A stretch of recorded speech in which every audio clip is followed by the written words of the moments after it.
So siguro lahat sa atin, no, karamihan ay familiar sa kwento ng feeding of the 5,000. Yung merong 2 isda at 5 tinapay. Sige po, basahin natin sa Mateo chapter 14, verse 13 to 21. Nang marinig ni Jesus ang pagkamatay ni Juan, sumakay siya sa isang bangka at pumunta sa isang lugar na walang tao. Ngunit nang mabalitaan naman iyon ng mga tao, sila'y naglakad papalabas sa kanilang bayan at sinundan si Jesus. Pagdating ni Jesus sa dalampasigan, nakita niya ang napakaraming tao iyon. Nahabag siya sa kanila at pinagaling niya ang mga may sakit na dala nila.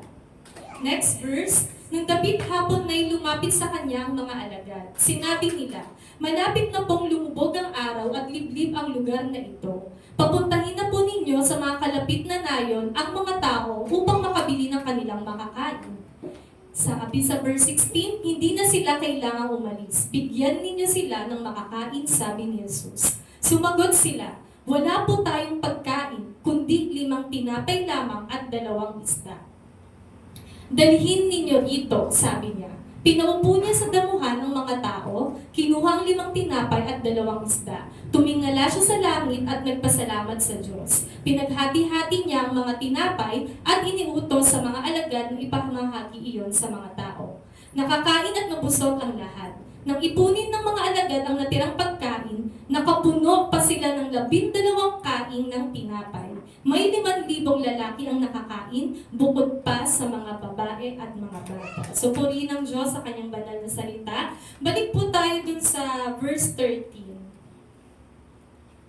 Ayan, sabi dito, nang marinig ni Jesus ang pagkamatay ni Juan, dito po muna tayo, no? So tayo po ay kilala natin si John the Baptist, no? Si John the Baptist ay meron pong major role sa buhay ng ating Panginoong Jesus nung nandito siya sa sanlibutan. So a brief background lang po no, kay John the Baptist. Pinatay po si John the Baptist, pinugutan siya ng ulo.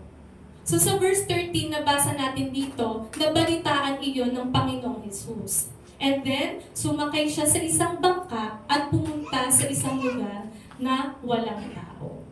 So bakit kaya parang in-isolate ng Lord yung sarili niya, no? Pagkabalita nung nangyari kay John the Baptist. So of course, the Lord is nasa katawang tao at nung nabalitaan niya yun, nag-grieve din ang Panginoon. So alam ng Lord yung pakiramdam, no? Nung mga alagad niya, yung creation niya, na sinasapit yung mga ganong mapuot na pangyayari. Pag nakabalita ba kayo na yung mahal niyo sa buhay o yung malapit sa inyo, pinugutan ng ulo, paano niyo iti-take yun? So even the Lord Jesus Christ, no, nag-grieve siya dun sa pagkamatay ni Juan. So in-isolate ng Panginoon ang sarili niya. Ano kaya yung ginawa ng Lord nung sinabi dito na pumunta sa isang lugar na walang tao? Possible na nanalangin ang Lord sa Diyos Ama, no? Kasi originally, hindi naman talaga dapat mamatay yung mga nilikha ng Lord. And as I remember, nung nag-seminar tayo, ang open heaven, hindi lang siya glorious, kundi mysterious din. So yung nangyari kay John the Baptist, isa siya sa mysterious. So sabi niyo, open heaven pa rin ba, Sister Celine? Namatay pinugutan? Bukas pa rin ba ang langit pagka ganun ang nangyari? Yes, kapatid. Kasi ang open heaven, hindi lang siya puro blessings, karangyaan, kasarapan sa buhay, kundi kasama doon yung true devotion, dedication ng paglilingkod sa Panginoon. At yun ang naipakita sa buhay ni John the Baptist. The Lord knows what will happen. Pero sabi sa Philippians 1:21, no, to live is in Christ and to die is gain. So dapat tayong mga Kristiyano, may puso tayong gano'n, no, na deboto talaga sa Panginoon, anuman ang mangyari.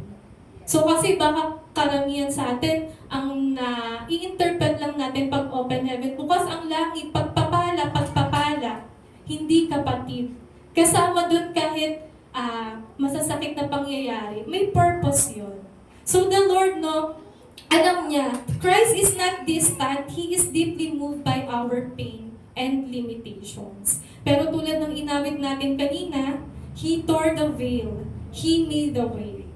So alam ng Lord, nung nandito siya sa sanlibutan na yun, tutuparin niya wawasakin niya yung death.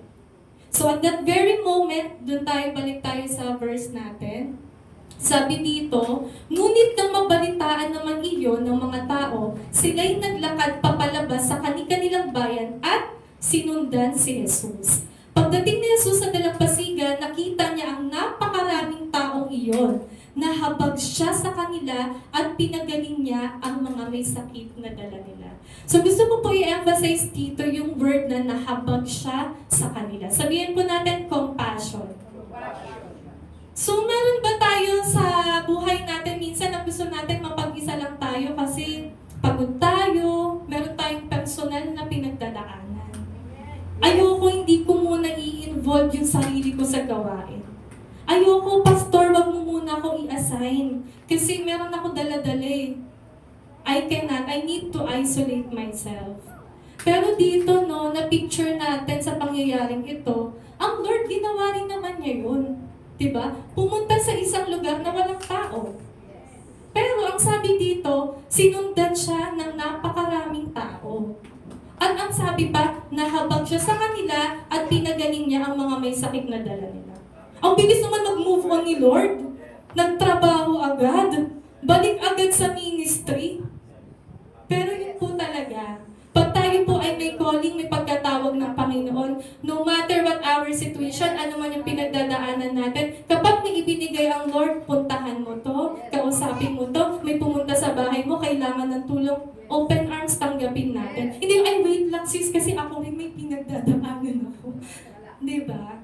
So, ano kasi natin yan? Despite the hardship, diba, yung mga sakit na nangyayari, hindi naman tayo mag-i-stay doon forever. Pinagdaanan niya ng Lord at ngayon pinag-aaralan natin to kasi napagtagumpayan iyan ng Panginoon. So don't worry kapatid, whenever we feel na parang kailangan natin ng rest, me time, alone time, pero napagtagumpayan ng Lord, kaya rin pala natin. Basta may taong nangailangan sa atin, kailangan tayo sa gawain, puntahan natin. Kasi malasakit natin sa gawain, ganun yung disenyo ng Lord. So ang bawat isa sa atin, dapat ganun din. So nakita natin dito, very compassionate ang ating Panginoong Jesus. So next verse po natin, verse 15 to 21. So dito na po tayo sa glorious. Nang dapit hapon ay lumapit sa kanyang mga alagad, sinabi nila, malapit na pong lumubog ang araw at liblib ang lugar na ito. Papuntahin po ninyo sa mga kalapit na nayon ng mga tao upang makabili ng kanilang makakain. Sabi ng Lord, hindi na sila kailangang umalis. Bigyan ninyo sila ng makakain, sabi ni Jesus. 17, sumagot sila, wala po tayong pagkain, kundi 5 tinapay lamang at 2 isda. Nag-aalala po ba yung mga disciples?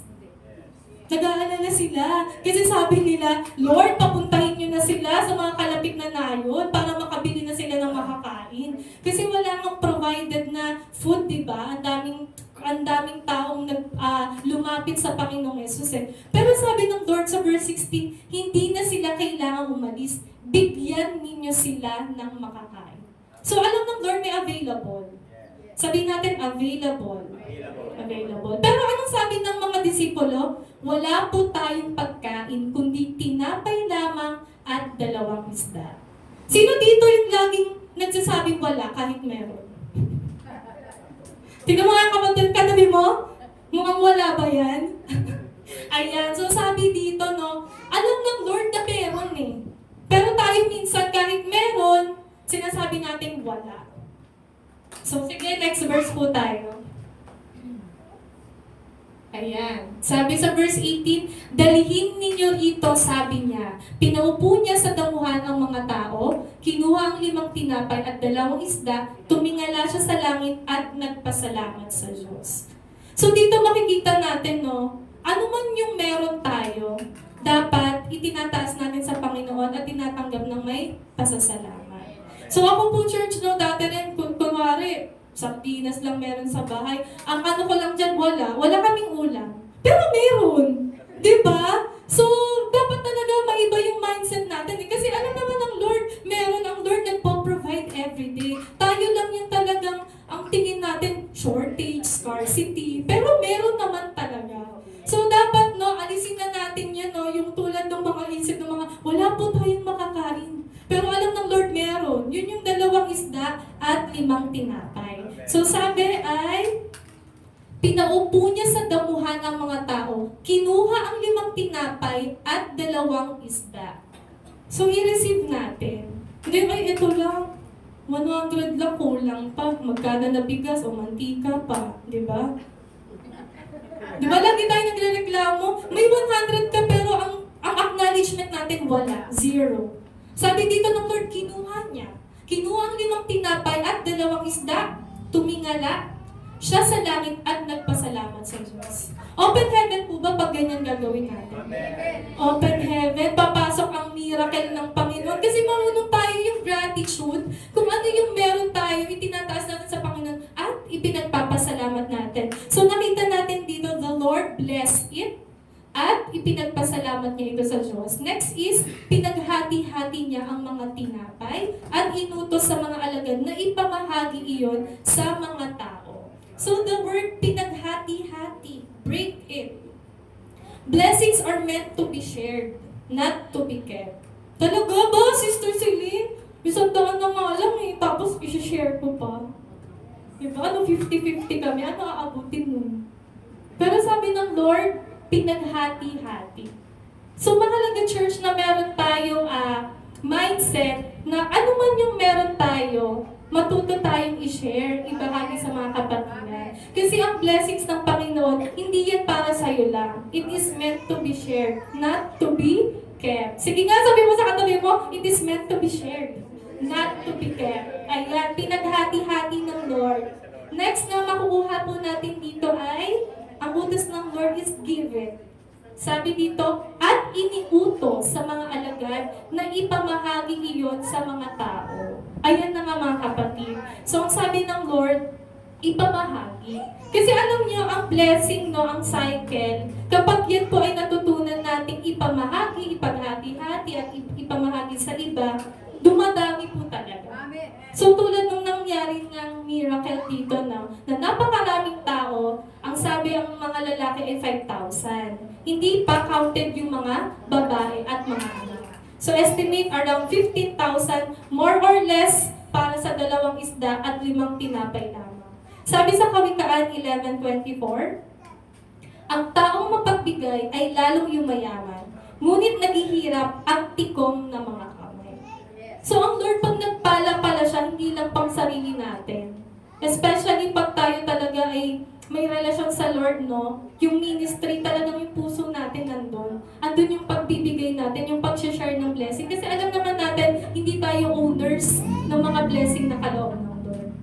So question church, dito kaya sa pangyayaring ito, ang miracle na ito ay para dun sa crowd, sa napakaraming tao, para maipakita na ang Lord nagmimilagro.